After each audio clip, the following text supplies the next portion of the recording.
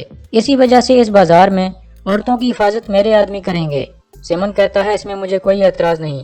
پھر سیمن ماریا کو کہتا ہے، مہمانوں کے لیے کھانے پینے کے لیے اچھی سی چیزیں لاؤ، لیکن شراب مت لانا، میں ان کو ناراض نہیں کرنا چاہتا۔ اس کے بعد کافی سارے کھانے ان کے میز پر لگا دیے جاتے ہیں۔ اتنے میں وینس والا تاجر وہاں آتا ہے اور ارطغرل کو کہتا ہے، میں دیکھ رہا ہوں کہ آپ میرا قرض اتارنے سے پہلے دعوت اڑا رہے ہیں ارطغرل صاحب۔ ارطغرل کہتا ہے، میں اپنی بات پر ابھی بھی قائم ہوں ریکارڈو، تمہارا سونا تمہیں مل جائے گا۔ پھر سیمن غصے میں ریکارڈو سے کہتا ہے، تم یہاں آ کر میرے مہمانوں سے کوئی سوال نہیں کر سکتے، تمہیں سونا چاہیے، فلپ اسے اس کا سونا دے دو۔ فلپ سونا لینے چلا جاتا ہے۔ پھر سیمن کہتا ہے، اب تمہارا حساب ختم ہو گیا ریکارڈو۔ پھر سیمن ارطغرل کو کہتا ہے، اب آپ میرے مقروض ہو ارطغرل صاحب، جب آپ کا کاروبار چل پڑے تو کمانے کے بعد مجھے سکوں کی ادائیگی کر دینا۔ ارطغرل کہتا ہے، شکریہ۔ پھر فلپ سکوں کی 3 پوٹلیاں میز پر رکھتا ہے اور وہ تاجر ریکارڈو اٹھا کر باہر نکل جاتا ہے، اور یہاں اس قسط کا اختتام ہو جاتا ہے۔